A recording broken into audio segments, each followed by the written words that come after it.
Hi guys, welcome back to my YouTube channel. You know who it is, it's Jah'Lani, your favorite gay cousin, your favorite gay son, your favorite gay uncle, your favorite everything in the book. I'm your big brother, big sister, whatever you want to call me, because me personally, I don't care.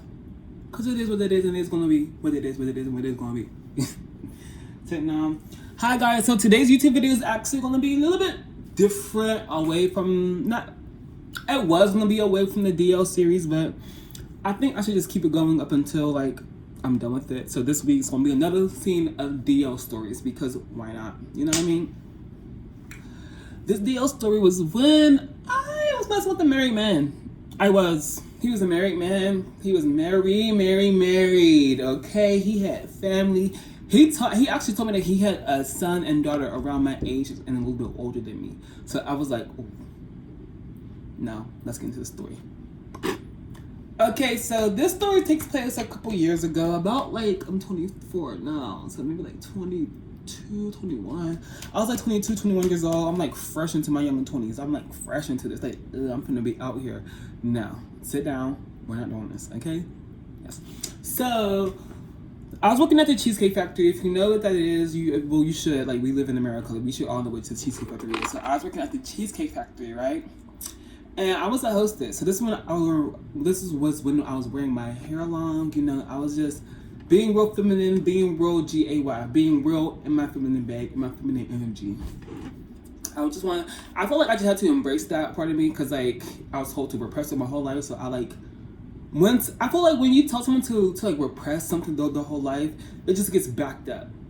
Like, you know how like when you don't let out your emotions and one day you spaz. It's kind of like that. So anyway, yeah, so I'm working at the Cheesecake Factory, y'all, and I'm the hostess. I'm like, hey guys, welcome to the Cheesecake Factory. It's Jah'Lani, and I'll be your hostess today. And how many tables do you have, or how many people, you know, in your group? Blah, blah, blah, blah, blah, blah. And so this odd day, this wasn't like weird or nothing to me. Like, this was like normal. So usually people look at me side eye anyway. Like, they just look at you like, something wrong with that individual, because like, you know, a man with a wig and wearing tight clothes, you're like, oh my god. But I wasn't on hormones, so I'm not gonna say I look like a girl, but at some point you will look like a girl on hormones, right? And I'm not saying I look like a girl then, because I really don't know how people perceive me, but yeah. So this particular night, it was kind of odd, because it was like at the afternoon, this family came in, and it was this man. He had 2 kids and his wife and things like that. Now, the kids looked at me like, the wife looked at me like it was, y'all, when I tell y'all, they looked at me with total disgust. But mind you, my sister Lexi, who died, she taught me to stand in who you are. Don't let nobody push you around. Don't let nobody change you who you are. You do that to yourself. You don't let nobody do that to you. And so I just, like, you can't F-U-B-L-T-C-H, you know what I mean? You're like, y'all can't do nothing. Y'all can't do nothing to me. Yeah, you won't, and you cannot. Okay? So, yeah, so like they come in and like they're like looking at me like side eye, like bombastic side eye. And I'm like, but I just have to do my job. So I just get my job done. So while they're talking to me, well, the husband is talking to me, I'm getting their information down and stuff like that. And the wife kind of says he, knowing that like I'm presenting myself as a woman or as a girl.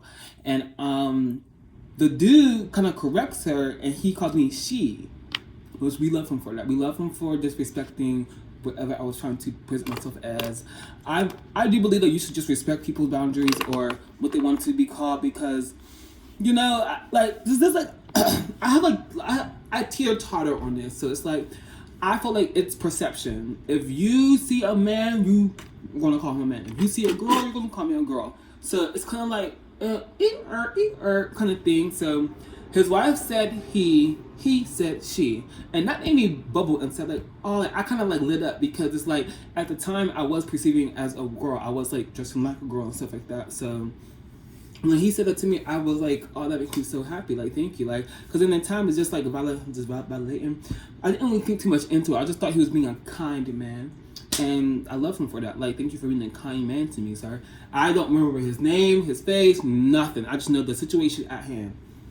And no, but that's real. Like half of the DODs that I mess with,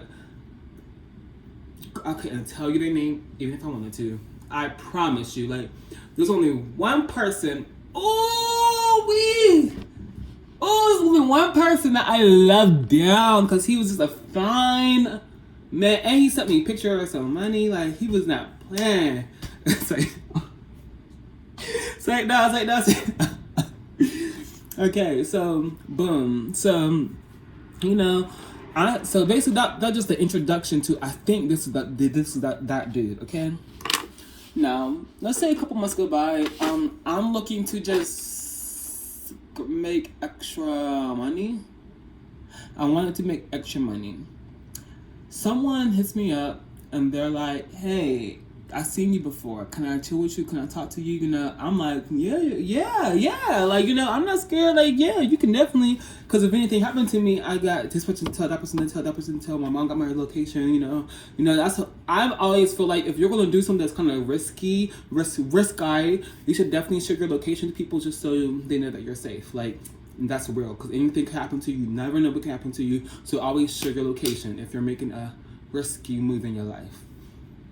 Okay, so as we're going, as we're texting, I'm getting my way home. It wasn't that day though, so don't think it wasn't that day. It was like a couple weeks go by, and I'm just like and they text me, they're like, "Hey, I think I just saw you walking. Was that you with your? I think I had a purple shirt on and some blue jeans on. And my hair was long. I think I had box braids in at that time, and I was like, oh, I was kind of scared because." Don't ever tell me you saw me and you describe me to a T. I get paranoid. Like, what you mean you saw me? like what you mean? Meanwhile, I'm acting like people don't know me in my city. Like, people know me in my city. Like people know me. Everybody kind of know me. Like, they know of me or they see me before. Like, my face is quote unquote common as heck. I don't know why. I have one of them faces. And as we're just like texting and stuff, I said, yeah. So, how do we? Well, I'm trying to remember the first day we linked. Because we linked a few times. Okay. Now, trigger warning. You do not let nobody in your house. You do not let no one you do not know in your house. For me personally, it was kind of just like I didn't care.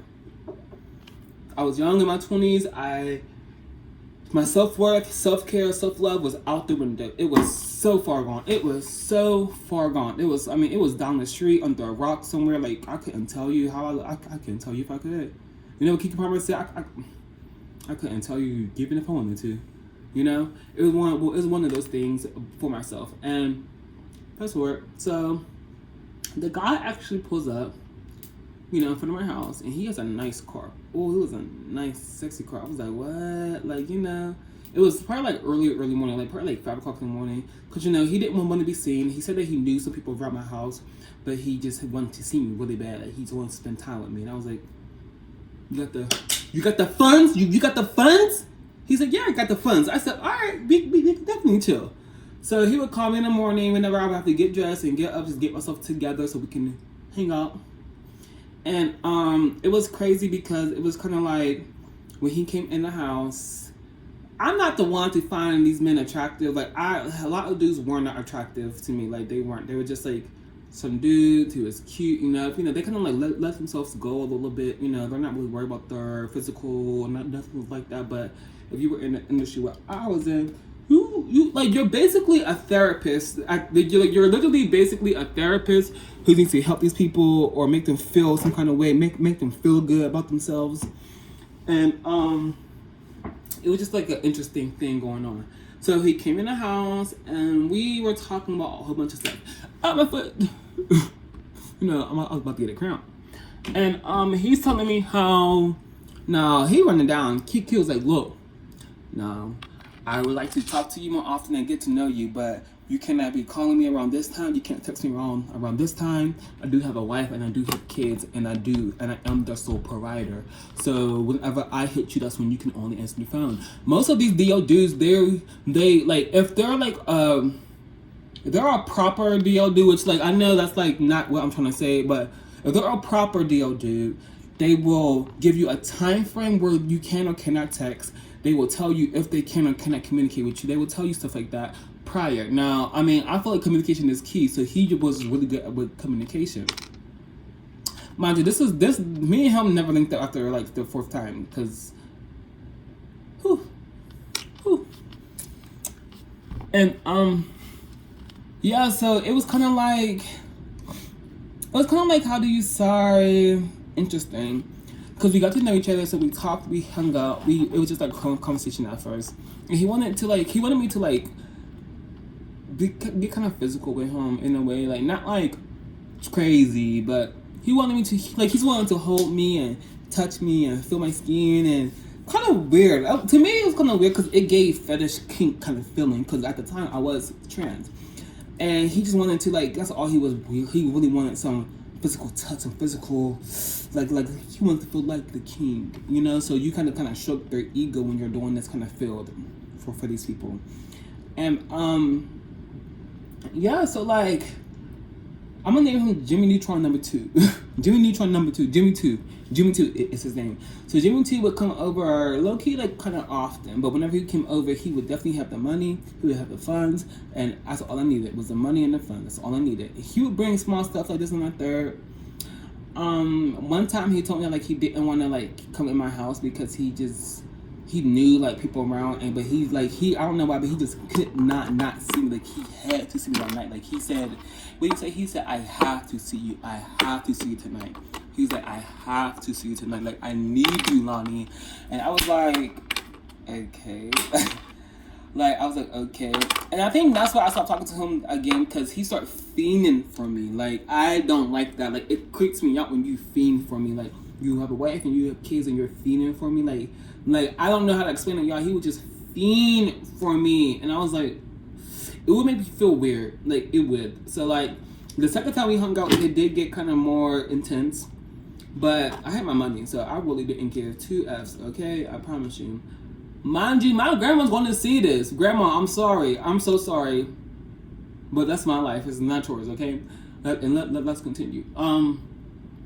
So as we are talking and stuff today, this man, mind you, I'm just saying that he's gave me money. You know, he treated me well. He treated me actually really nice. I'm not sure if he's a dude from the Cheesecake Factory, but he did something that he saw me working at Cheesecake Factory. So that's the only way I feel like it could have been him. But I don't recognize these faces. Like, I see people every day, all day. So it's like, they come and they go. They come and they go. They come and they go. So it's kind of like I don't really pay attention. So let's just say this one night, he picks me up in his car. We're talking. He puts his hand on my leg and he's talking. He's like, yo, I really mess with you and I want to hang with you more and I want to get to know you more, but I can't keep giving you my funds out my money. I need to give you gift cards. Now, me being stupid, I would say this is stupid, but I did not want no gift cards. I wanted my money. I wanted my money. I wanted my MONEY. Give me my cash. Give me my cha-ching. And it kind of felt good because, like, sometimes he would just want to talk to me and he'd give me money. Sometimes he did want to touch me and give me money, but not touch me and, like, he would just, like, want to hold me and cuddle me. And, you know, he just wanted to feel, I felt like he wanted to feel seen. And for me, personally, it was, like, a way for me to have the affection that I never got from people in my life. Like, my mom worked all the time, so she couldn't really be she was just a guardian in a way. You know, my mom was motherly in certain incidents, you know what I'm trying to say. My mom was the mom in certain ways. And in a weird way, like, my dad not being there for me, I just wanted, like, a manly figure in my life that wasn't myself in a way. But because I was kind of like a soft person always, it kind of just like, I'm not even like manly like my dad. Like, you know, I could get to there at that point, but that's not me at my soul. Like, I'm a soft individual. And I feel like some people just don't let people be soft. Like, you're trying to force this man to be, I'm not, but I can get and it'll be crazy when I get there. And that's not the person who I like to be. Because I feel like that person is just a person I just don't like getting to that point. I'm probably gonna close the story over here because there's a lot more to this person. I would just say that I stopped hanging with him because he for a moment I stopped texting him and talking to him because, like, it wasn't even about the kids or him being white. At that point, I didn't care. Like, that had nothing to do with me. That's not my life. I'm not marrying a woman. I'm not having no kids. I'm not lying to these people about what I like and what I'm into, you know? So, I was like, no, I want my gift cards. I was like, no, I want my cash in my hand. I don't want nothing else. Why would I want gift cards? And I think he said eBay gift cards. Like, I've never shopped on eBay a day in my life. Like, never. And I was like, why would I want that? So after that night, he just took me home. And he was like, yeah, like, all right, I'll see you next time. He was texting me, but I never texted him back. And I kind of blocked his number. Now, for part two, this a part two will be coming in. Now, I'll give you like a little. So if you come back to my next video, the part two will be here. This video, what happened was, okay, I'm walking down the street to the store. This is crazy. I'm walking down the street to my store with my best friend. My best friend at the time, I'm not gonna tell you who that person was, but my best friend at the time, we looked kind of similar. Like, we looked similar, not the same, similar.